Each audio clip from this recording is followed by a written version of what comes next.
おはようございます。建築起業家の斉藤俊一です。空間デザインを中心に奄美大島で古民家ホテルを運営したり、千葉への移住をおすすめする房総イズムで住宅を作ったり、設計者が集まる飲食店デザイン研究所の運営をしています。本題の前にお知らせさせてください。飲食店デザイン研究所が監修しました建築知識2月号小さな飲食店の作り方という雑誌が発売されてます。去年の2月頃に、発売していて、お知らせ自体を忘れてしまいました。インテリアデザイナーを目指すのであれば、他の本と違ってむちゃくちゃ実務的なので役に立ちます。今日の、本題の方の、飲食店の法律に関しての話をしようとしたんですけれども、そういう感じで本当にリアルに実務で学べるような話をしてますので、ぜひ買ってみてください。それでは本題に入りたいと思います。今日はこれから厳しくなる飲食店の法律、仕上げ表に書くべきことというお話をしたいと思います。現在進行形で進んでいるプロジェクトからの学びです。なのでこれが今後のスタンダードとか正解っていうわけじゃなくて、僕らもね、みんなと一緒に実務を進めながらね、どんどん確認していこうねというようなお話にしたいなと思います。結論から言うとですね、消防検査の事前相談に行くときには仕上げ表に下地とかもね一緒に書いて事前確認しておいた方がいいかもなというお話なんですけれども、なんでそう思ったかってことですよね。それはですね、どっから話そうかな。日本のインテリアデザインに対する法律って他の先進国とかね、特にちょっと厳しめのシンガポールとか、香港とかちょっと進んでいるというか、それなりに外国人が多くて発展している諸外国と比べてですね、まだまだ全然緩いんですよね。なんでこんな緩いのか僕分かんないんですよ。日本って厳しいのかなって思ってたんで。でも多分みんながルールとか守るからかな。とりあえずね、デザイナーとしては日本って結構やりやすいんですよ。デザイナー、インテリアか、内装ですね。でもちろん、建築設計、建築からやってる人、確認申請出してっていうのは当然どんどん厳しくなっているのは感じてると思うんですけれども、実はインテリアデザインだけをやってる人だとこの実感ってねあんまないんじゃないかなと。それでもついに内装工事に関する法律指導がここ最近多分どんどん厳しくなり始めてます。どっかでまず条例から改善されてってると思うんですけど、これは今後拍車をかけていくんだろうなと。建築はある程度制御されてきましたと、どんどん規制をかけてきましたと。次は多分内装でしょうね、やっぱり。でもそうだよな、その規模感、業界規模でいうとまだちっちゃいから、やっぱ建築とか都市の工事とかインフラ周りの工事とか結構高いんで、国としてはそっちの方はもちろん厳しく最初にしていくんだとは思うんですけれども、そのうち来るでしょうね。で、都内のいろんなところでね、何件かコロナ後にねちょっとやってみた感じ、消防からの指摘でね役所へ誘導し始めてるんですよね。要は消防検査を受けるために消防署に相談行くとですね、消防法に関することはそこで解決されるんですけれども、それだけではダメなので、建築基準法の確認は役所と協議してくださいと、その議事録を提出したら、消防検査をしますねみたいな感じなんですよ。こんな誘導を行ってるんですね。でそうなるとですね、一つのテナントの内装工事だとしてもですね、建物全体の情報を持っておかないと法律が守られているかどうかなんて分かんないんですよ。建物本当さすがに新築でねとかもう新しめの建築ででかい建築だったらそりゃ法遵守されてるからここのテナントにねテナント内の法遵守だけすればまかり通っちゃうかもしれませんが、建物自体が増築していたりテナントの用途が申請している建物用途以外になっちゃってたりとかね、これ実は多いんですよ。結構あるんですよ。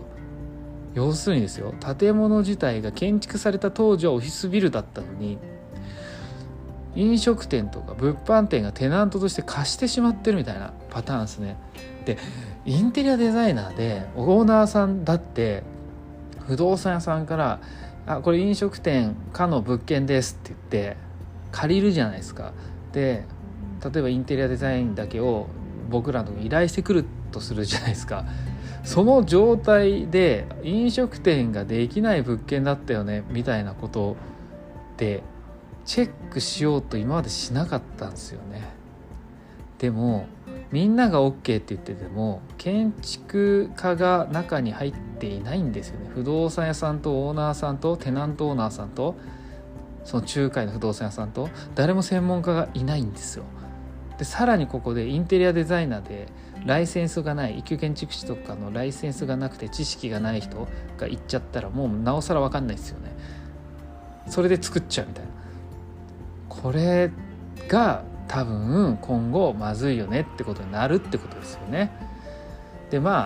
内装制限っていうのは飲食店やってる設計者であればねさすがに分かると思うんですよ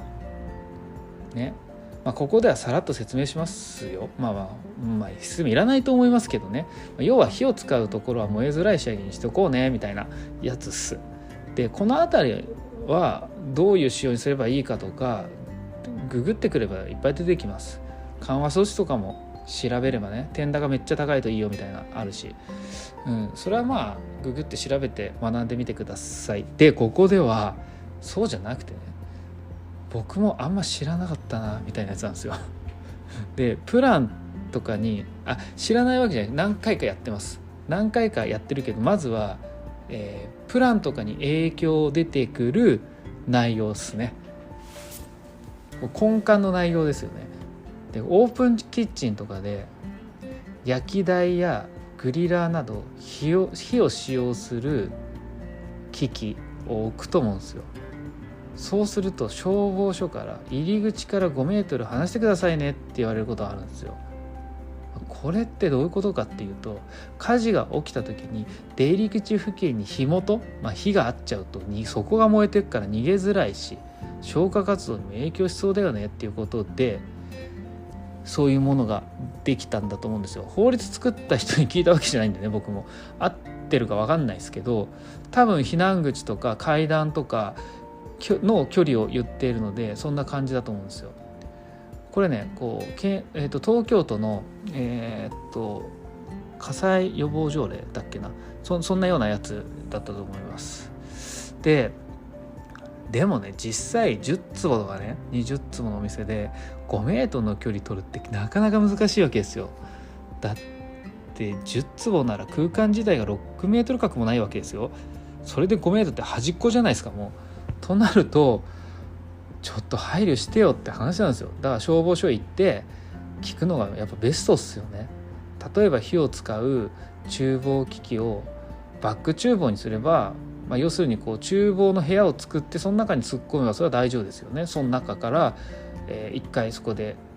火を止めてますからね。でも焼いてるところのシズル感って見せたいじゃないですか。焼き鳥屋とかうなぎ屋さんとか出入り口の目の前に、そういう時は壁作って風除室代わりで直接火いかねえぞみたいなアプローチ作って迂回すれば5メートル以上出るよとか、5メートルそれでも行かなければ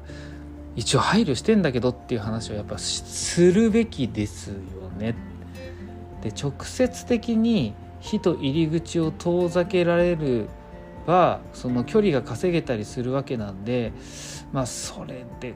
空間的な大きさで本当に難しい時はやっぱ多そうなんだよなって思います。あとそうだ先日火を使う周りの壁を準耐火構造の壁にしなさいって言われたんです。これもおそらく東京都の火災予防条例だと思うんですけど、テナント自体は耐火構造なんですよ、建物は。で、外壁周りの壁は通常通り内装制限だけ意識しておけばいいっすよって感じなんですよ。ところが火を使う機器の周りは準耐火構造の壁にするっていう指導、こんなのあるんすね。今までケーカル貼って塗装して仕上げるっていうのがね、僕の中での結構スタンダードだったんですけど、そっか、準耐の壁かってなると、LGS でも組んで 12.5 のプラスターボードに 9.5 のプラスターボードを貼って2倍張りにして、準耐の壁作ろうみたいになると思うんですけど、マジっすかみたいな感じなんですよね。で、この辺の知識ってまだ言われたばかりで仕入れたばかりの情報なんで、これからね、他の消防署ともやってみて、ちゃんと正確な情報を仕入れた時点でリアルなね、またお話できたらなって思います。どちらにしてもね、今日の結論はですね、仕上げ表に今日の話である下地の使用とかね、検討した上でちゃんと検討するんですよ。ここは火の周りだからプラスターボードとかね、検討した上で